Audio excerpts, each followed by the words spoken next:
Hello, all, and welcome back to another episode of Movies and Us, a weekly gathering place filled with conversations about movies, stories, and connection. My name is Jennifer Hahn. And I'm Sarah Callan. And today we're going to be reviewing a film from the past couple decades, a sci-fi film titled Logan's Run. And we are joined by a very special guest who's been a friend of the pod. You've heard him just a couple of weeks ago on our Deadpool versus Wolverine episode. Kenny is back, y'all. Kenny, welcome. Hey, thank you for having me back. This is Kenny Sparks of the Kenny Sparks YouTube channel. I am a movie reviewer and a trailer reactor sometimes, but mostly I just like to talk about movies, and I like to offer my opinion to others and encourage them to form their own. That's my entire thing, if you will. So yeah, I'm excited to be back and talk about this weird movie. But yeah, I'm really excited to hear y'all's thoughts on it. Love it. Love it. We're doing a little mini series here on the pod in the month of October where we're just excited to review movies that people have recommended us and friends of the pod have recommended to us. So we're covering a couple of those this month. And I think it was after our last recording with you, Kenny, where we were just chatting about movies and like, what have you been talking about and what are you reviewing? And you were like, hey, this movie's sick, and so we are excited to get to talk about this movie today. So Sarah, do you want to kick us off with an IMDb summary for Logan's Run? A police officer in the future uncovers the deadly secret behind a society that worships youth. All right. And in Movies and Us tradition, we start off with our one-sentence summaries for our films. Kenny, as our guest, do you want to share yours? Absolutely. Logan's Run is the story of a self-sabotaging AI that gaslights its own Sandman into destroying itself for seemingly no reason at all. Yeah, some interesting choices from the supposedly very smart computer in this movie. Aren't they supposed to be the most intelligent beings? Right. We'll have to debrief that fully, I'm sure. Sarah, what is your one-sentence summaries for Logan's Run? My summary is, online dating can be dangerous. Yes. Mm-hmm. Yeah. Mm-hmm. You never know who's going to show up in your room, apparently, from the circuit. I'm saying. My one-sentence summary is, Peter and Tink go on a camping trip to Neverland where they just want to grow up. That's great. That's great. Yes, so good.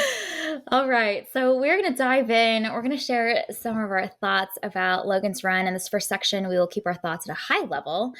This did come out in 1976, so we will soon get to a spoiler alert where we'll just get to dive into all of the aspects of this movie, especially that ending. Before we actually dive into sharing some of our thoughts, Kenny, I'm curious to hear about how you discovered and stumbled upon Logan's Run the first time around. I'm just intrigued to hear a little of that backstory, if there's a fun story there. Sure. So essentially, I was doing a series on my YouTube channel called The Unseen Movie Marathon. Essentially, the entire marathon is about, and this was from the pandemic, and before I was even doing YouTube. So it's overly complicated for no reason at all. So essentially, we were all stuck in the house, and I said to myself, I want to catch up on all the movies I've never seen before. So what I'll do is I will, on Letterboxd, create a Letterboxd list or watch a bunch of movies, essentially, from one movie from each year between 1970 to present that I've never seen before. And each year I'll go on the Letterboxd, look at the years, and select a movie that I've never seen before. So back in 2020, I saw The Godfather for the first time, saw The Godfather 2 for the first time, saw, what is the movie with the freezing and the Jack Nicholson and the hotel, and I'm The Shining. The Shining. Saw The Shining for the first time. So I saw a bunch of movies for the first time. And then when I started my YouTube channel, I said, you know what? I'm going to do that for my YouTube channel as well. I'm going to do a second rendition of that.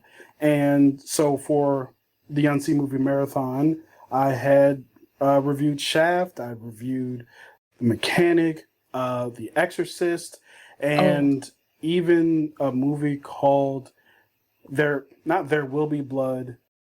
Oh, I'll Drink Your Blood. That was the name of the movie. Okay. That was the first movie I reviewed, and that movie's absolutely insane. And that might be another movie for you guys to check out at some point. So for 1976, I had a list of 4 movies that I asked for my people who follow me on my YouTube to vote on. It was between Network and Logan's Run and 2 others I didn't remember. I had watched Network because that's the one people voted for, and I was like, I don't care for this movie. And so I was like, you know what, let me watch Logan's Run and I'll review that one. And I watched it and I was like, this is insane. And it's also a lot of fun and there's so much to it. And so watching it and getting through all the 70s sci-fi-ness of it, I was like, I need to tell other people about this movie because it has so much to it. So that's my very long answer to your very short question. Sorry.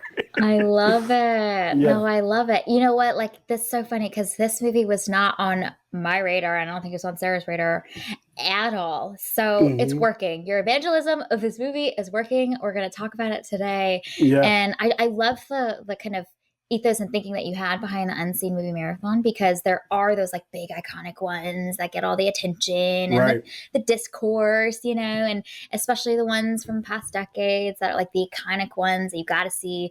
But there's so many gems in the same way that like when we have a movie year, like 2024 every year now, there's all these gems that you're like, man, I don't want them to get lost, you know? And so Yeah. I love that you did the work to go back and really like research and find some of these gem of the films that we get to highlight and talk about a little bit more today. So that's awesome. I'm sure it was like fascinating to discover also too, just like all of these films from the past decades that are so resonant of the era that they are from. Yeah, there were certainly some movies that absolutely lived up to the hype. Just like Godfather is actually that good. And then there's other It's one of my favorite movies that I of note and of name that I was like, this is not good. Yeah. I think one off the top of my head is three Billboards in Ebbington, Missouri. I watched that and was like, Yeah. what is this? Yep. Monsters Ball was another one. I was like, oh, okay. but at the same time, there are plenty that were just amazing. Yeah, it's always fascinating how that happens. And it's fun when it lives up to the hype because you're like, oh, okay, I get it. Like, we were all right. Collectively, we were all right. But then sometimes you're like, I have been led astray to believe this is more than what it was. Yeah. But it's good to like, yeah, have our brains on for really looking critically at these. But you get to discover a film like this. So anyway, it's neat to see the way that like this community of film lovers is like really helping us, for me and Sarah, just introduce us to new films that wouldn't be on our radar at all. So Can I mention one more because it's that important to my heart because it's one of my favorite movies of all time. I'm ready. There's a movie from 1973 that I had never heard of before. It was called Lady Snowblood. Lady Snowblood. Okay. Kill Bill is beat for beat Lady Snowblood. It is literally the same movie. Quentin Tarantino even talked about how it is the same movie, and it's actually really good. So yeah, Lady Snowblood from 1973 is phenomenal. So yeah, that's probably the best thing that I got out of the entire marathon that I did back in 2020. And it wasn't even one of the ones I was looking for, because some years you look at it, oh, I've seen everything, almost everything from this year. But yeah, Lady Snowblood for sure. Wow. Okay. We've got a little list going. We'll have to add that. We'll add that to our list of recs from you to check out at some point. Now, I'm also curious, did you go year by year or did you kind of skip and jump around? Because it's fascinating, I'm sure, to see like a decade of films and like ones that feel resonant from the same era. And kind of, I'm thinking about like your first experience watching Logan's Run. Were you like in the slew of the 70s movies as you were going through this? Or was this kind of one that you jumped around amidst your watch marathon? No, I went right in a row. One of the best things about it is I never looked ahead. So whenever I checked on Letterboxd a particular year and checked to see what movies came out that year, which is another thing that you should definitely do because you'll be surprised when movies came out in the same year because they feel like they're from completely different eras sometimes. But yeah, I went right in a row. I watched the 1970 movie and then looked at the list for 1971. I was like, oh, that came out this year. Okay, blah, blah, blah, blah, blah. So yeah, that's how I went through it. Nice, nice.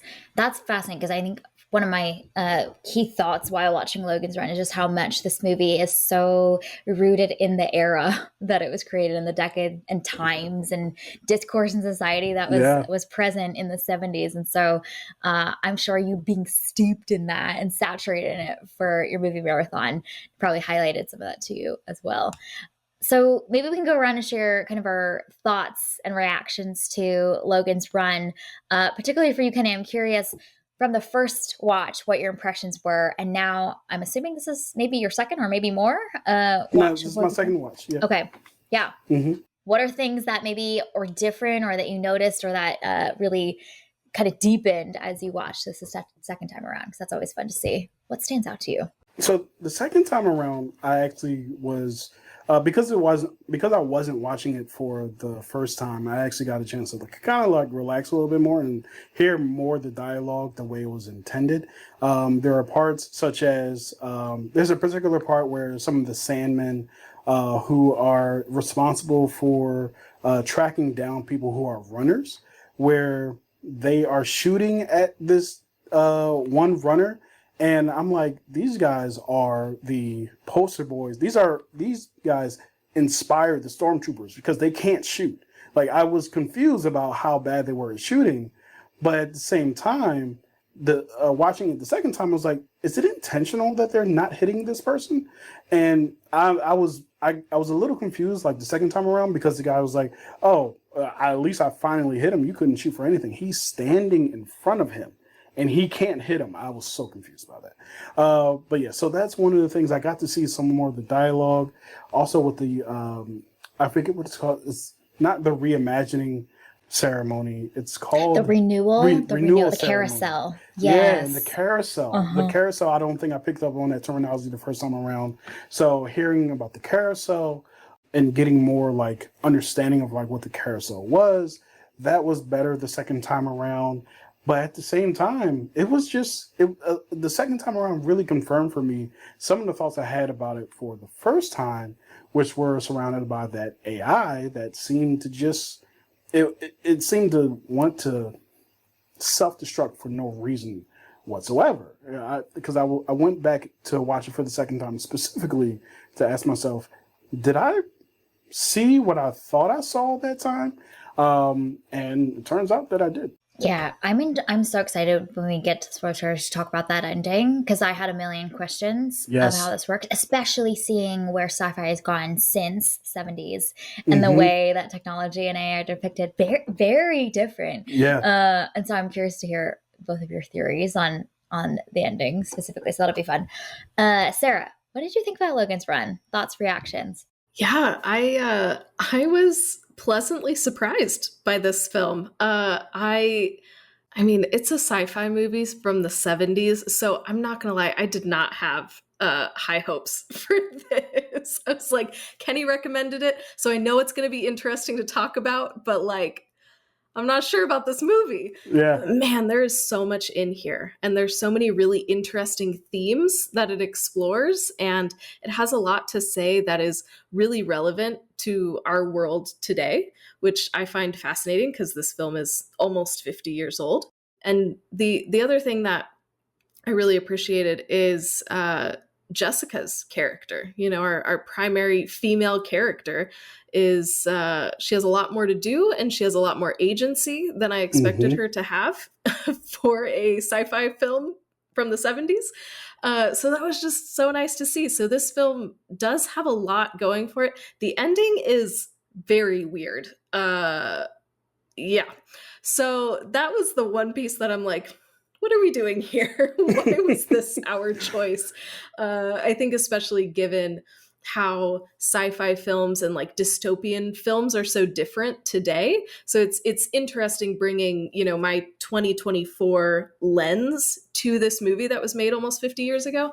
So that was also interesting for me to think about afterwards. Yeah, yeah. I had a really good time with this movie. Aged a lot better than I was expecting because I think you kind of like brace yourself when you watch a movie from like the previous decade. You're like, there's going to be language, terminology, concepts, gender stereotypes that are all going to be a little wonky. And this movie on the whole, I would say aged pretty well. The vision of the future that is painted in the society is so fascinating to me, especially contrasted with a lot of the ways that the future in sci-fi movies today is so much like darker, dirty, industrial. And this was taking some of the trends that were happening in the 70s and like kind of like expanding on them and showcasing like if we were to really lean into this like glittery, Hmm. holographic, colorful vision of the future, what could this be like and what would be weird if we did that, you know?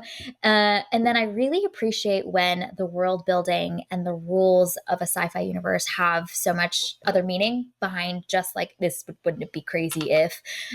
So I remember, Kenny, when you were sharing about the premise of this movie, I was immediately intrigued by this concept of like you expire when you're 30, and then we see like when people want to break out of that, what does that look like?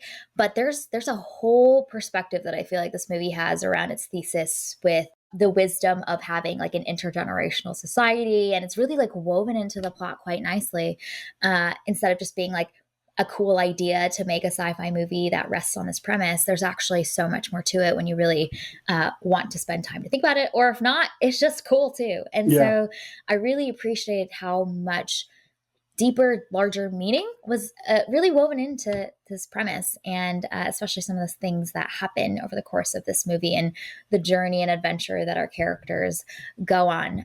So the other thing that was surprising to me is there were so many parts that were really funny to me in this movie. And I was like, I don't know if this is just because this is just like, I don't know, dynamics of the time of how people spoke to each other, but especially in the second half, I was laughing out loud at like conversations that people are having about like people commenting on things that are very normal for us now, but like seeing this otherworldly people from another society look at our society and just be like, making comments because they're just new. I thought that was really fun and really funny, and I Yeah. didn't really expect that in this movie because the first half is very much like a serious world building type of sci-fi movie. So I appreciate that this movie is just having a lot of fun too, especially in that second half when our characters emerge out of the existing world that they were in. So that was an unexpected surprise. Yeah. One of the things I've really appreciated about this film, besides the story beats, was all the technical stuff as well. Like the Mhm. production design on this, I was really enamored with it. The colors, specifically, the costume design was great. Yeah. This whole ceremony surrounding renewal, like all the even the suit, the white suits with the flame that they were wearing, I was like, that's really cool. And the different colors that people were wearing based on their age, even the diamond that they had like in their Yeah. palm and the way it lit up and its meaning and everything like that. I thought a lot of that was really interesting and really engaging and gave the entire movie like a lot of life to towards where when you get out of that, it's like it's a very stark contrast when they finally like kind of leave and just seeing the world that's outside. And it's really interesting seeing how they interacted with their outside world, but in the inside world, if you will, that they were interacting with. I thought that a lot of that stuff was really fun to and not to mention the music. The music was really Oh, interesting as well. yes. I did have one slight issue with the music, but it's not the music itself. It's the fact that the levels for the music, I don't know if you guys Hmm. experienced this, it would like blare and then it would Yep. get quiet. And I was like, I had to keep turning my volume up and down because of the music. But other than that, the music was very much 70s sci-fi, the way that you would think 70s sci-fi music would sound. Yeah, so that was really fun. And last thing were the models, the city models Yes. and the little trains and the carts. I was really like right from the beginning. I was like, okay, I'm all the way in. This looks awesome. So yeah, I had a lot of fun with the way the how much detail and the way that they designed Hmm. this movie. That was a lot of fun to just to interact with. Yeah, I felt the same way. Because the movie starts with that model, and you're seeing it's the model of the city. And I was just like, oh my gosh, this is gorgeous. Mhm. Like I wanted, and I have not researched this, but I want to know, like, how long did it take them to build this model? Because it's so intricate and detailed. And like you mentioned, there's the train or those cars or whatever. And there's so much to it. And it just immediately draws you in because it looks so interesting. It's so futuristic. Like you mentioned, the colors are fantastic. Like it hooked me immediately. I was like, Yeah. ooh, okay, cool. What's going on in this city? So the production design in this is absolutely phenomenal. And what's genius about that is, I think in so much of sci fi, it's painting a picture that is obviously a dystopia of a future world, right? So, you think about like in Blade Runner, for example, it's dark, it's wet, it's terrible, it's dirty. And so, of course, it makes sense why, as a protagonist in that movie, you're like, let me try to find a better life somewhere else, because of course I would want to escape the reality that has existed today. And honestly, when this movie starts, I'm like, this looks really fun. Right. Like it's glittery, it's holographic, everyone's young and beautiful. And they also seem to be having the time of their lives as well. I was thinking to myself when they're all entering into the ceremony for the carousel renewal ceremony, and like, this looks like college students going to lecture, going to class, like having the time of their lives or with their friends. And that really played with my expectations and my emotions a little bit, because once you cognitively start to learn, like, this is not all as it seems, then I, as a viewer, now have to grapple with my own feelings of like, man, I was kind of getting like enthralled by that too, Mhm. And so that is just different from the natural, typical storyline that we see in a sci-fi movie, which is like, here's this terrible view of the future, and like our protagonists are fighting for a better life, and they go off to some beautiful place to try and bring society there, very much thinking about Mad Max Fury Road, or like, oh, we're going to find the green place because we're in this terrible orange dry desert. And that playing of like, this feels like a utopia on the surface, and obviously quickly it gets real funky. And that carousel renewal ceremony, I think, is so pivotal to playing with our expectations, but then quickly setting us off on a different course of like, this is a twisted society and we do want to be fighting for something better. One of the things I noticed, specifically with the renewal ceremony, specifically the second time I watched it, was how much Logan's partner, whose name I don't remember right now, who was his Sandman partner, was kind of chiding him about, why are you questioning so much? Like, isn't it perfect here? Isn't Yeah. it beautiful? Why would you want to question? And he said something to the effect of, that curiosity is going to lead to like some negative things in the future.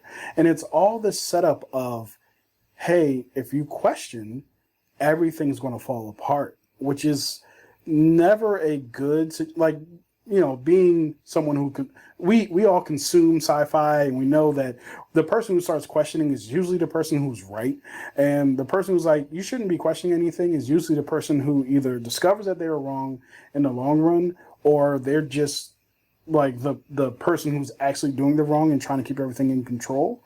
And it was a lot of that. And I thought it was interesting that it starts off in the incubator of the babies, and just like this idea of the renewals, like his partner's like, this is the first time I've ever been in this renewal room. I don't even know why you would want to be in here. It's so interesting how much they set up this idea of stop questioning, everything's perfect, everything is awesome, if you will.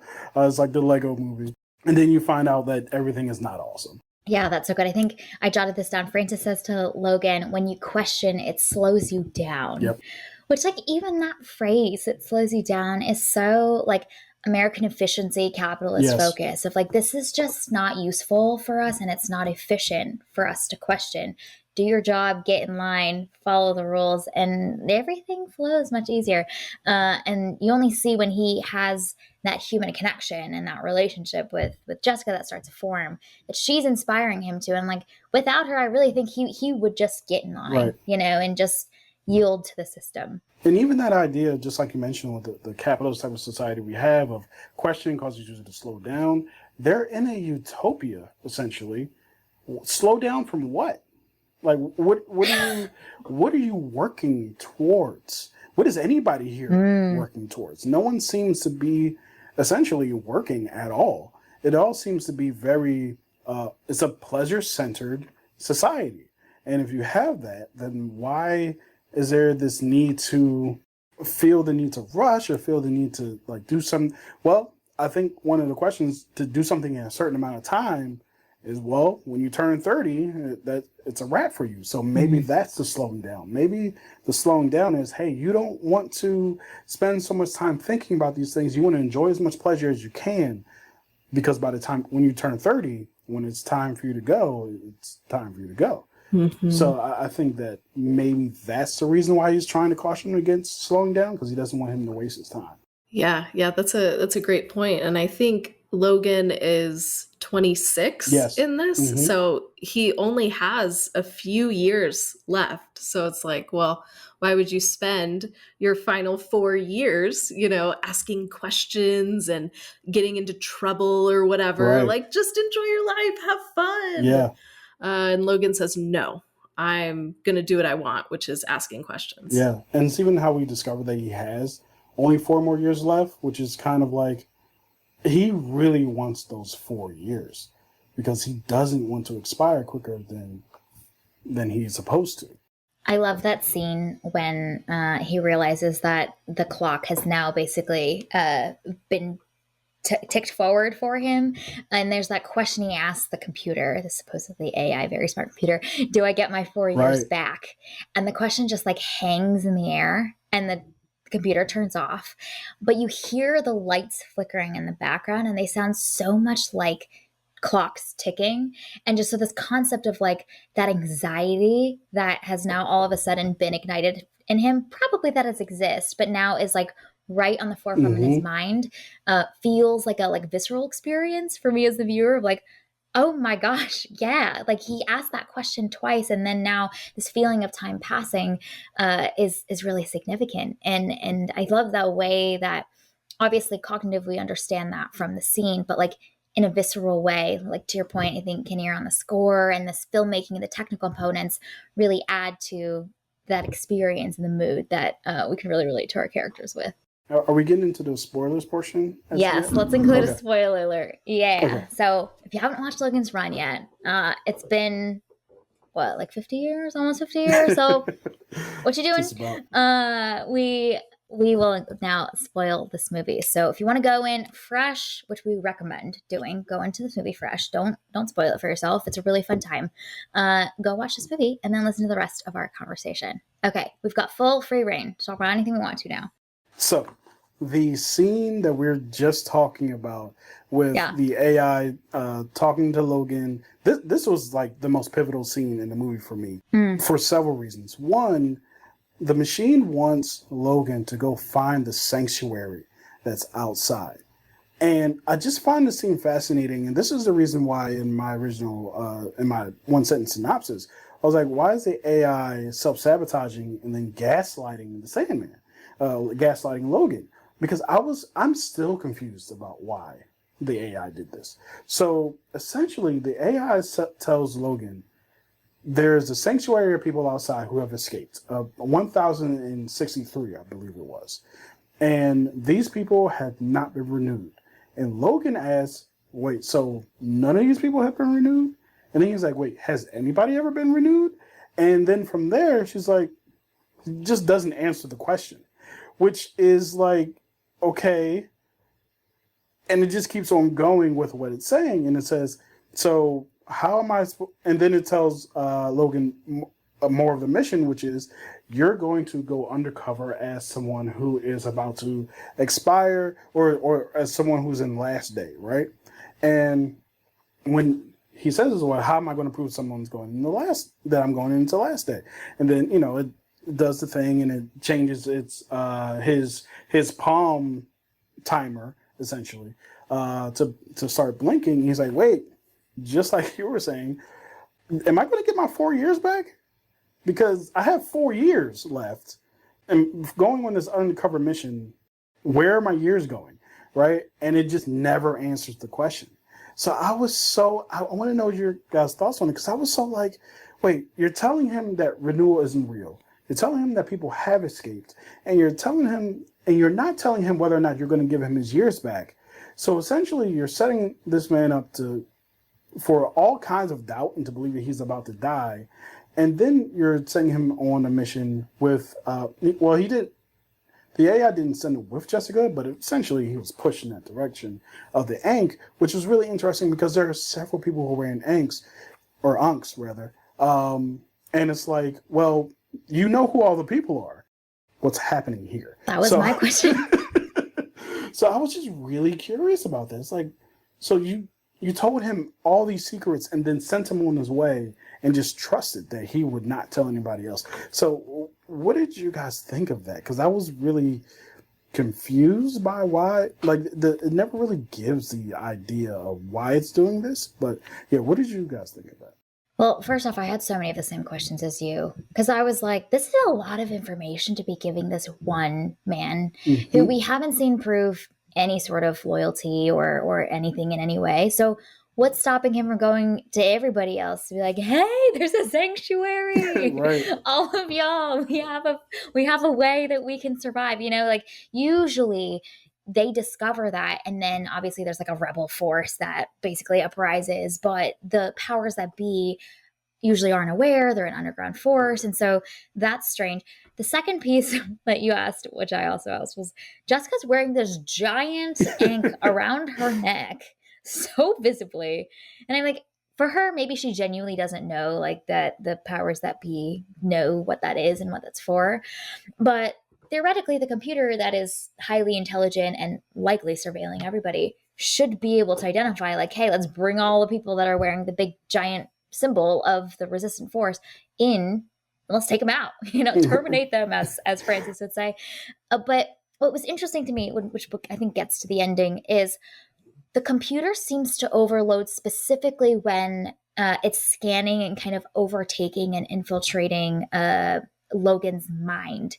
And so I was really thinking about, it was reminding me a little bit of like the Jedi mind battles that happen of like, I will conquer you with my brain, and our brains are fighting in some alternate realm, but like, who will win, And so there was something about specifically when the computer overtook Logan's brain, that either he was powerful enough to take out the computer, or this was all the AI's plan the entire time. When we think about renewal, I was thinking about, like, when you do a software update on your phone and you got to like turn it off and like shut the whole thing down before it comes back stronger. So I was thinking a little bit along those lines of like, is this the way that the computer can become bigger and better by somehow fusing with Logan's mind, or like temporarily setting everyone free, but really it's like going to like reform again and become bigger and stronger. So there's got to be, I think, some ulterior motive that perhaps this was part of the AI's plan the whole time. Because I think that the view of technology being big, powerful, and dangerous is very much present in the 70s and 80s. So you'd think that would be built into the plot. Not like human beings can overtake the computer. No, like the computer is far more intelligent than we are. So I was thinking like this AI is doing a big old software refresh update, and it's coming back with a vengeance. I love that you just set up the sequel. There's not a sequel, but like if you're going to have a sequel, that's how you do it, is that this was just a software update. So I like that you wrote that in there. No, I think what fascinated me about the ending is I feel like a lot of times in these like sci-fi films, these dystopian films, our protagonist is seeking to bring down something. It's a corrupt corporation, or it is, this evil dictator, or, like there is a person or a group of people who are the antagonists behind it and are creating this unhealthy culture, or, the cult leader, for lack of a better term. And this film doesn't have that. There's not an antagonist. which I thought was really interesting. So even Logan and Jessica going back, and they're like, the plan is, hey guys, there's stuff outside. Let's go outside. That's the whole plan. And I was like, that's not a plan. What are we doing here? Right. But when you don't have that clear antagonist, like what else are you going to do? And so I think the ending really left me in a weird place, because I was like, who created this society? Like, you might have just gotten all of these people freed, but also they're not equipped to live outside. So like, what's going to happen there? We don't know who made this society. So what's going to stop them from rebuilding it? Are there others elsewhere? So like, my brain just went so much bigger than this movie is interested in going. And I think it's because we don't know who's behind it. I was left with just a million questions about this world that will probably never be answered. Yeah, that was something that when I was writing my notes for the review I was going to do on this movie, which I never did, well, which I probably will do soon, but I one of the notes I have is that I have more questions than answers now that this movie is over. One, the old man that they eventually meet when they venture out, how did he survive for so long? Why is he the only human out here that's alive? I was really pleasantly surprised to find out they were in Washington, D.C. the entire time. I was like, that's really interesting. Why that location? And so many other questions I had. Oh my God. Box, the android fusion alien thing. Well, not alien, but a cyborg thing. That whole thing, I was so glad I rewatched that part of it specifically, because the first time I watched it, I had no idea what he was talking about or what he was doing. And it turned out that his entire purpose was to preserve food. And then he started seeing humans as food because he ran out of the other resources. I was like, that's really weird. And then it never comes up again. And why did we do this? But Box was great. Box was like a pleasant surprise, because I was like, oh, cool, 70s sci-fi robot. And he was like, and then he turned into a murder bot. I was like, oh, this is great. But yeah, so I had so many more questions and answers by the time this whole thing was done. And specifically all the things with the old man were really, and with his cats were really interesting, because one of the things is like, they don't have pets in this utopia. I don't think. They had no idea what a cat was. So I just found all that to be really fascinating. And like you said, I left with more questions than answers, and I would love to see a sequel, or honestly, I think that this is one of those movies that is due for a reboot or a retelling, like a modern retelling. Because it's 50 years old. I don't see why not. I think that'll be really interesting to see a reboot with this one. Yeah, we got 2 years, 76, Yeah. 2026. Let's go. Let's get this funded now. Get it in post-production. No, yeah, also, why don't they have pets in this pleasure center world? Like, I'm sorry, but you need dogs and cats and all other animals if we're doing happy things in this society. But I thought that, like, specifically the choice of DC feels so intentional. You know what I mean? Like, most of the New York City or something, that is iconic. And specifically also the fact that the old man is living in like the United States Senate chamber with his cats. I'm like, there's got to be someone in the script writing team that was like, wouldn't it be funny if let's throw some like low-key meta commentary on like the governmental systems that exist, and like, let's show it like overrun with ivy everywhere and vines and whatnot, as a commentary of like the failures of these hypothetical systems that we create. And then you kind of put that in conversation with the ending of like, oh, these hypothetical systems that we've created can be changed, can be challenged, can be reformed for something that we believe is better. Is kind of an interesting parallel echoing message there.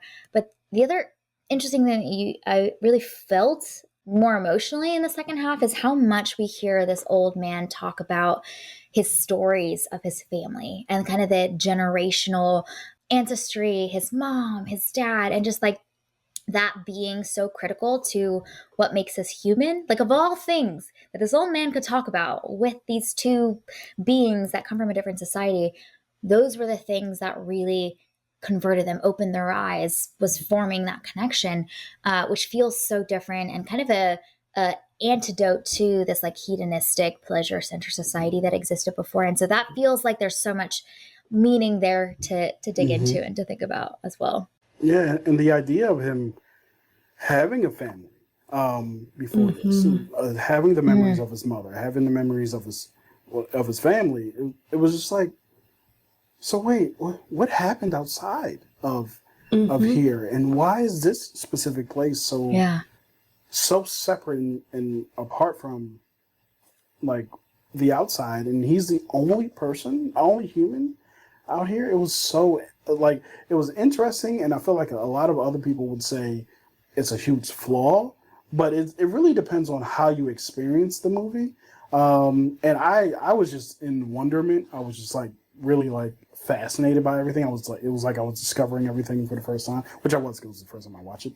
But yeah, I'm really invested in the story that the movie didn't tell. Like all the things on the outside.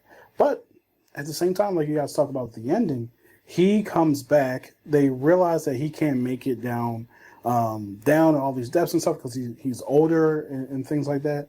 And everybody kind of goes outside to him.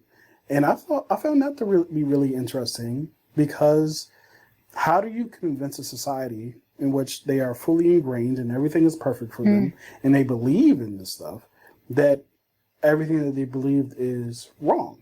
And it's like, you bring this old man and say, oh, we can live past 30.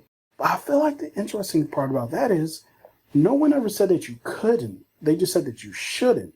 So it's really interesting on that part as well, to an extent. But I did love the kind of wonderment that they had about touching his skin and just seeing him and things like that. I thought that was really, really interesting to see too. I loved that old man. Yeah, he's so cool. And just like the fact that he's just chilling in the Senate with all of his cats and all of his books and all of his art. And I'm like, that's a great life. You know, like, I'm not mad at that.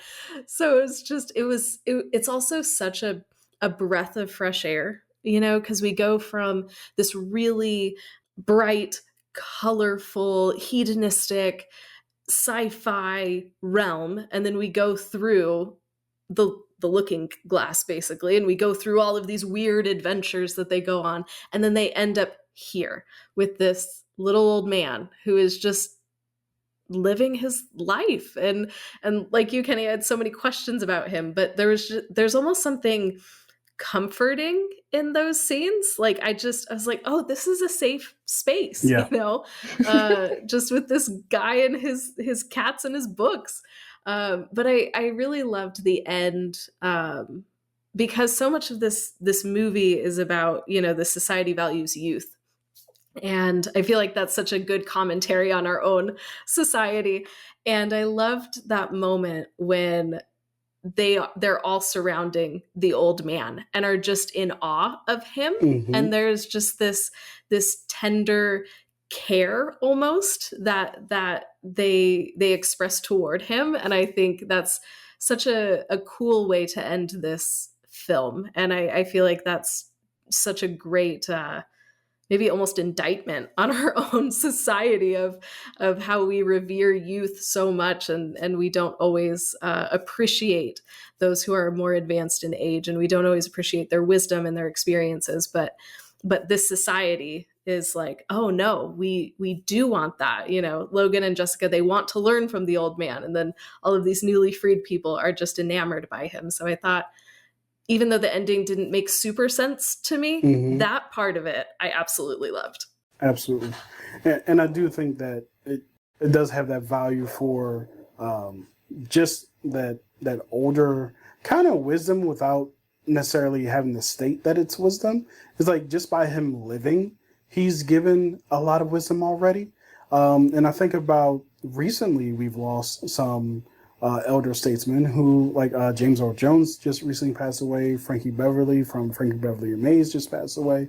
And the thing about like all the impact that a lot of older people have had on our society, and how much of that we would not have if those people never grew to be the age that they were, because that life experience is a lot of times is the only thing that teaches you these things. So all this youth and wanting to rush and run, and just like his partner in the beginning said, like, why are you thinking only slows you down? All of that is kind of lost on youth, on us. We're always going, like, this week a movie's coming out, and next week another movie's coming out, and this week a show's coming out. And like, even especially now, today, the complaint isn't that, at least for me, the complaint isn't that there's not anything to watch or to do. The complaint I find myself having rather, is that there's too much to do. There's too many options. There's too many choices. If I watch this, I can't watch this. If I watch this, but I don't watch this, I can't be a part of this conversation, right? And it's just like all of these different types of things that you almost sometimes feel obligated to be a part of. And a lot of that is like we're rushing to be a part of something. And I don't know if it's because we believe that time is running out, or if that's just the speed of today. But as you get older, those things start to slow down, right? And I think that it's really cool that at the end of this movie, the idea of this man who's lived so long and is really content with where he is. He's not upset. He's not complaining. He's just happy with him and his cats and his art. And that's it. As opposed to everybody in the city who's trying to do everything, right? Before they turn 30. Especially like even with the I don't even know what you would call it, but I don't call it like a concierge service, but the service that Jessica was a part of, where she the way that Jessica and Logan first met, right? It was like, I need pleasure right now. I can literally, in a sense, order it and have it come through. And it's really interesting how that interaction went too, which it was like, this is an interesting interaction, because it's like, it is understandable, his frustration, like, why are you in the system if you don't want to be in the system? But at the same time, I love that he was like, so you don't want to do this. Okay, cool. We're good. All right, that's fine. Like, I love that part too, because I was actually really surprised that was the conclusion of that scene. Because like we talked about in the beginning, like with the 70s and the different types of, like, I was really surprised that it ended up that way. But I was pleasantly surprised that it did too. But yeah, there's a lot to look at from the two perspectives of youth and getting old too. Yeah, just a quick note on like the gender dynamics, and like we gotta praise an old film when it does it kind of better than we expected. You know, they continue to revisit that in later scenes too. I think it's when they're swimming in the pond, and she says like, "I get to have my yes, like my yes is the one that will count." And I'm like, okay, good job, movie from the 70s. Like, well done. He doesn't just like take her by force, you know, and she continues to advocate for like, I am going to be the consenting voice in this relationship, and I get to have that power. And she really holds on to that. So props to the film for that. Claps all around. One other thing too, when he first approaches the machine, a gentleman comes through, and he doesn't get freaked out. It's not any kind of like anti-gay thing or at all. And actually later on in that conversation with her, it was like, wait, are you into women? Because that's okay, you know. And then he's like, "Oh," she's like, "No." I was like, "Okay, well, you know." So they tackle even like homosexuality in such a way where it's like, this is normal, this is fine, but like if I don't feel this way or I do feel this way, like it's accepted, and then we could just move on. So like for the 70s, this is like, what? So they did a lot of things in those 5 minutes that were like, that's really cool. And then even seeing the way that she helps make choices to further the plot, also rare to see in this decade for a female character. So that was really neat to see her say, like, I mean, she's the one who brings the vision, the idea for, hey, let's go follow this. This is something that we want to desire. And he kind of basically takes her desire that she had and like runs along that path with her, you know, but she's the one that had the idea, led him to the underground groups, led him out. So even that alone, just like her agency within the plot is pretty impressive to see and very rare. One of the choices that I thought was interesting, because this movie is based on a book that they made. Well, the two big ones. The first one, while we're talking about the topic and theme of age and youth and whatnot, is that originally in the book, you expire or you reach renewal in your last days at the age of 21. And I thought it was interesting that the movie chose to bring that to 30. It's very relevant now, I think, as well, which is really interesting to see how much like the ushering in of a new decade can be really emotional for some people. But that choice to go from 21 to 30 and the film understanding at the time in the 70s, but also even today, that there's something about that shift into a decade that can feel like a lot for people.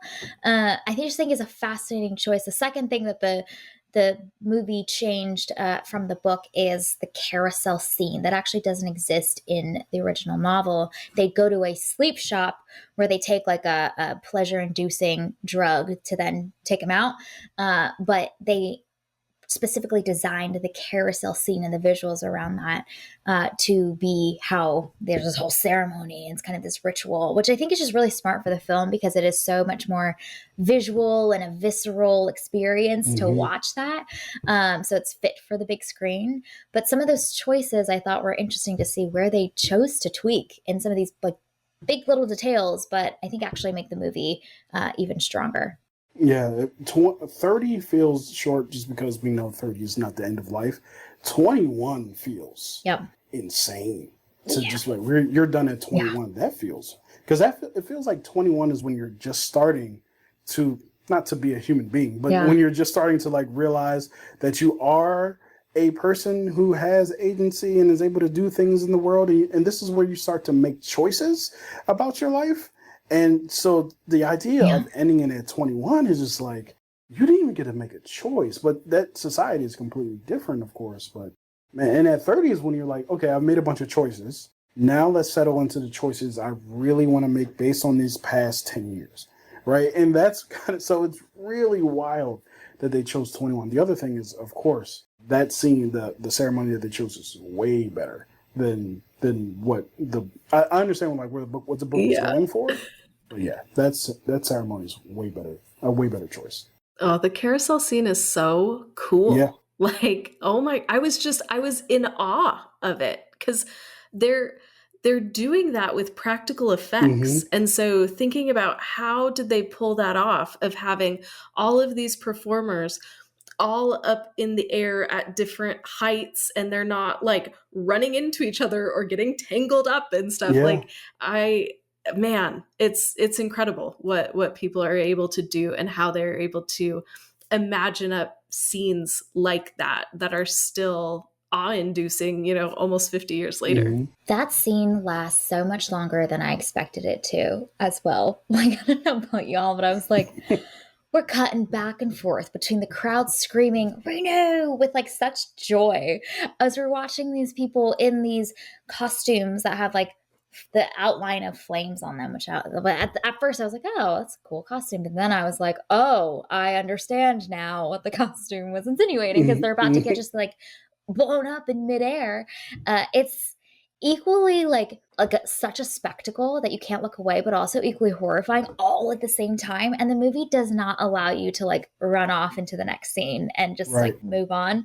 The movie's like, we're gonna sit here and we're gonna sit with how strange this is, but also how powerful that ideology, the groupthink is, that the stands are yelling in excitement about this whole ceremony that's unfolding before our eyes. Even before they go in, Logan and his partner's like, hey, there's a lot of people here today. This is a great turnout. Like, they were really excited to go in there. And I was like, this is really interesting. Okay, any other last big thoughts about Logan's Run before we wrap? I have one Easter egg, which is Not really Easter egg, but kind of is. So the actress who plays Jessica, have you either of you seen Winter Soldier, Captain America, Winter Soldier? Yes, a long time ago, and I watched it in a slew of a bunch of Marvel movies. So I don't remember, but I did. It washed over my eyeballs. Yes. So what I found out through doing my research for this movie was at the end, Black Widow sneaks into the council meeting and she takes that mask off because she's pretending to be that older woman. That older woman is the same actress as Jessica. What? Yeah. That is crazy. And I was like, because I was Googling her name and I went to images and I was like, wait, no, what? So so that was just awesome to find out. But yeah, final thoughts on the film. Like, I really enjoyed it. Left with a lot more questions and answers, just like we said. But all of the 70s sci-fi-ness of it just made it a great experience to have. Whether or not I believe it's a good movie or not, honestly kind of feels irrelevant to me specifically, because I just enjoyed my experience with it. If I think about it long enough, I'm sure I'll be like, but that didn't, but I choose not to. There's been a couple movies recently where I was like, I choose not to. Beetlejuice being one of them, where I was like, I choose not to think about this. I laughed the entire time. I had a good time. But if I think about it for more than 5 minutes, whew. But yeah, so that was it. I'm so glad that you two decided to check it out. It is a very weird movie, and I'm glad that I'm glad that you guys called me back to talk about it, because it's really interesting experience. Yes, thank you. I mean, we had to have you back, because we had to hear you rave and gush about it, and get to unpack it together. But yeah, we have started between the three of us our little advocacy group for like, let's get this reboot made, y'all. Can you imagine like a fresh 2020 decade version of all of these ideas, the visuals? I think it's got to get the right people. We got the right creative people, visual people on set, because they can't be doing this dirty. So this is my question: is do we have any initial thoughts about anybody involved in this? Do we have thoughts about director or stars or whatever? I'm definitely putting all of us on the spot because I don't have an answer yet. But do we have any off the top of the head ideas? So I was literally just thinking about it as you were saying it. For Logan, I'm between Glenn Powell and Adam Driver. One of those two. Adam Driver's my dude, so I'm biased. I just want to see him in everything. They got kind of the tall thing and the hair thing going on. It's got a flop when he's like running. Right. Yeah. And being chased by whoever Francis is going to be. Yeah. For Jessica, I almost want to say Scarlett Johansson just because of the thing I just said, but I'm not sure for Jessica. Can I float Zendaya for Jessica? Oh. Yes, you may. Because that's a great choice. Yes. That's a fantastic choice. That's fabulous. I kept thinking that Jessica looked so much like Vanessa Kirby the whole time in the movie, with the makeup and the facial structure. My contribution to this is I would just like whoever the creative team was that did the production set design for Barbie with Greta Gerwig and team, please bring them back, because I think that like almost tactile but kind of eerie, something that's kind of off but it also kind of feels right look would be really fun to do in like an updated version of this. Throw some glitter on there but make it look kind of creepy. As far as directors, I would love to see, oh gosh, why am I forgetting her name? Chloe Zhao. She's someone who I would like to see do this. Okay. Wow. She has a really good grasp on doing very serious movies. Like, so Nomadland is one of my favorite movies of the year that it came out, which I can't remember what year it came out. But I really enjoyed that film. And she has a really good, like I said, grasp of doing very serious character study and character work. And she's really, really good at that, right? So I didn't love Internals. That's not my baby. But at the same time, she did a lot of good job with those characters. And then if you wanted to have someone opposite, okay. So I was holding off on this. One thing I would like to see if we did a reboot is I would like to see some people of color in the future. because there are Yes, there's absolutely. only white people No. in the future. Yes. I was like, This is looking like Mhm. Southern Greek life, is what it was looking like. Yeah. College campus. It is like recruitment week. the only black person in the movie is actually Box because he's Mhm. voiced by a black man. Yep. And that's Mhm. it. So, so that's why I was so like, yes, Zendaya.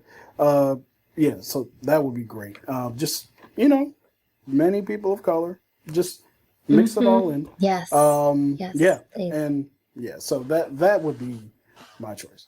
Sarah, what are you thinking for director options? Gosh, I'm not sure. I don't have a great option for that. And this is the wrong choice. It would take the movie probably in a weird direction, but I keep coming back to Guillermo del Toro, which I know he's more in the Oh. horror realm, but like even if he could just maybe not like director, but somehow involved in the production because he's so good with like the visuals that he creates and Yeah. especially those like tactile things. I don't know. I feel like maybe there's something there that he could add to this as well. Especially in the world building Yeah. Mhm. in the updated version. I was thinking Denis Villeneuve. That'd be Ooh. great. Yes. Sense of space and That's a good one. scale could be Yeah. really fun. Very different would be Emerald Fennell. Just playing with like style and how that, style and substance kind of fusing together could be really fun. And she is clearly willing to do some like crazy stuff. So Mhm. I think she'd be fascinating as well. Gareth Edwards is another one that comes to mind too. Mhm. I believe he directed The Creator last year, and The Creator looked amazing, and it was only made for $80 million. And I loved all the characters in it. But yeah, I think that's another one as well. One of my last little shout outs for this movie, it's kind of like a throwaway little line that Jessica has, but I'm like, in this new version that we are scheming for, I would love more of these just like jabs at shit we do in society today that's just weird and wrong. Yeah. But they're looking at this like tank, and Logan's describing how it's a breeding ground, essentially like a farm, like a fish farm, and he says something along the lines of like, yeah, we like keep animals here, and then like people used to eat them. And she just goes, must have been a savage world. And it brought me much joy. It is still so relevant today with like our food system that's so corrupt today. And so I would love more of just like whoever new Jessica and new Logan is to just comment about things in society that are wrong and just throw some spicy feelings at us, because we need it. And I just love that little line. And I'm like, yeah, still relevant. Here we are 50 years later. And I would like for AI to be tackled even more so in this one, like to expound on it. Because I think one of the most interesting things about this is that we talk about quote unquote evil AI back in the 70s. And now we've talked about it literally every decade since. And now we're in the age of AI. And we're still kind of like, hey, AI is here. Yay, right? And a lot of artists are like, no, right? And rightfully so. And people are like scared of AI. But the thing that we've been warned about since the 70s and before, every decade since, with Terminator and every Ultron and everything that you could think of. And now it's here. And now we're still kind of like, what if we did this with AI? And it's like, or we couldn't. Or we could not do that. I will always find it funny and ironic that movie studios put out all these movies warning against AI, but they are the first ones to say, hey, what if we just took your character and your likeness for $30 and just used AI to replace you? Does that sound good? And then next year they'll put out a movie talking about how bad AI is. And it's just mind-boggling to me that, and I know movie companies are businesses, and it's not about the moral right, it's about what sells. But it's just ironic to me that we continue to put out art about AI, and now the thing that's taking over is AI art. Yeah. So anyway, those are way too deep thoughts for the situation. But no, it's good. You are spot on. Like, yes, that would need to be included in this updated version. And then another actor that I would float, maybe for Francis, because we haven't cast that yet is, I'm going to butcher his name, so please correct me how to say this, but Manny Jacinto, who's having a little bit of a moment. Yeah. He was in The Good Place and then he was in The Acolyte. I think he could be good in this. He could have fun with it. Yeah, Manny Jacinto will be great. Yeah. Javier Bardem. Yeah. Just we need more people of color, just in general, in this movie. It's that 30-year mark that is hard, because like Javier Bardem would be great. He's just too old, which is unfortunate. So we'd have to like raise that age level, but then that kind of defeats the purpose. But maybe, he could be the old man. He could we could give him some old man makeup. Be great. Yeah. He could be. Yes. I don't know why I was like, Javier Bardem, 30 years old. No, absolutely not. That's not anymore. that's not going to work. But yeah, maybe they could do like a Spider-Man thing, like the first Spider-Man movie where they had Tobey Maguire playing teenage Peter Parker. Right. He's clearly 30-something years old. Just hand wavy. Nothing to see here. Right. Nothing to see here. Don't look too closely. Love it. Well, this was so fun. What a gem of a film. I love that you discovered this, shared it with us, and now here we are talking about it, and we're scheming for the next one, the reboot. We've got grand plans, y'all. Mm-hmm. Studios, if you're listening, it's obviously. And the thing is, I think this is such a fun premise and a concept. Like, I really think that people would buy into this at a mass scale. There's really strong appeal here. So, all right. Well, this is our review and discussion of Logan's Run. You can find it available to stream on Tubi for free. And you can also rent and purchase it on multiple streaming platforms. Thank you for listening to this week's episode of Movies and Us. And a big thank you to you, Kenny, one, like we said, for introducing this movie to us and putting it on our radar, but two, joining us for this conversation. It was a lot of fun. Where can people find more of you and your work and your videos and content on the internet if they want to follow more of you? Sure. So if you want to follow me, you can stop by Kenny Sparks, or you can do it at Kenny Sparks YT on YouTube, just to find me specifically. I will be doing new reviews on Transformers 1 that's coming out this week. I'll also be doing the Unseen Movie Marathon version of Logan's Run, coming out pretty soon, and try to finish out the decade of the 70s before I move on to the 80s. And yeah, so this has been a great experience. Thank you so much for having me back on, and I'll talk to you guys next time. Yes, we love it. We'll include all of the links to where to follow and watch more of Kenny and his content in the show notes. So definitely check him out. And also, we've discovered one gem here. He is going to show you more of them. So go follow all of his work. All right. Well, our name, Movies and Us, sums it up. We're all about movies and the powerful ways we can connect with each other and the world around us. This podcast is about all of us and our shared stories. So everyone is welcome here, and we're so glad you spent time with us today. You can subscribe to this podcast on Spotify, Apple Podcasts, or wherever you tune to your favorite shows. Drop us a rating and review, letting us know your thoughts about Logan's Run. Check it out and let us know. We want to hear from you. You can connect with us on Instagram, Threads, and TikTok at Movies and Us Pod, or you can email us at moviesanduspod@gmail.com. This episode was edited by Melvin Benson from Cinematic Doctrine. Check out his show for more great movie conversations. We will be back next week to discuss the film First Reformed. We hope you have an amazing week, and we'll chat again with y'all real soon.